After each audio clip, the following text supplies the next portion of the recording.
Hey, so I've been getting many clients asking me questions about the LLC business address and whether they need a US address or not. So I just wanted to talk a little bit about some of the common mistakes that my clients make when registering their business in the US. So many of my clients that register their LLCs or corporations themselves make mistakes when providing the state with a business address and an address for the registered agent. Our clients also ask us whether they can use their home address as the business address and whether they can use the registered agent address as the business address. First, let's discuss using your home address as the business address. Technically, any business owner can use his or her home address when filing with the state. However, it is important to note that in most states, when you use your home address, it is going to be listed on the state's website and will become public record. This is not the case in all states, such as Wyoming, but a majority of the states will list the business address on the website. So if you're just starting out and you are considering using your home address as your business address, it is important to think about whether you want your address being listed on the state's website for other people to see.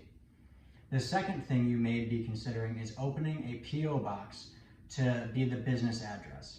This is not a bad idea and works in some states. However, some states will not allow you to use a P.O. box as the business address. So before opening up the P.O. box, it is important to make sure that your state permits the use of a P.O. box as the business address.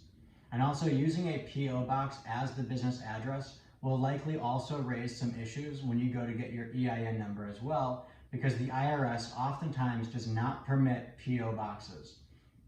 This should also, you should also take into consideration the credibility of a P.O. box and how it might not make you look very credible to your clients or customers. So ultimately, using your home address or a P.O. box may not be the best option. So this brings me to the next two choices that you have. The first, of course, is to rent office space and pay rent for a physical space. This is a great option if you are a business owner that must run from a physical location and needs office space to meet with clients, store inventory, or host events. However, if you are a business owner that can operate your business from home, then I think you should strongly consider obtaining a virtual business address. There are several companies out there that can provide you with a business address in any state for a low monthly fee.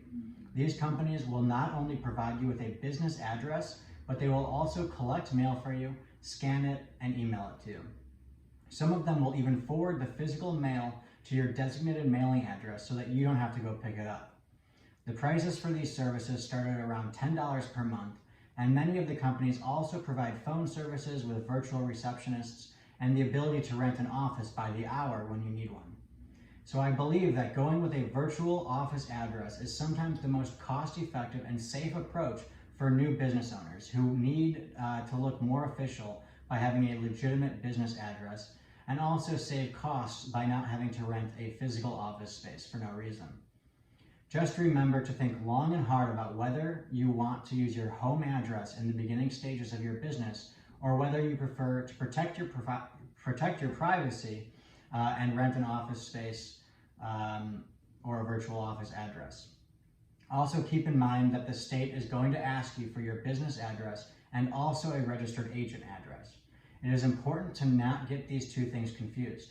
The registered agent address generally can't be your virtual office address. For the registered agent address, I recommend hiring a company to act as the registered agent for your business. Don't make the mistake of mixing up the business address with the registered agent address. And feel free to check out my other video that explains the difference between the business address and the registered agent address. And of course, if you have any questions, don't hesitate to reach out.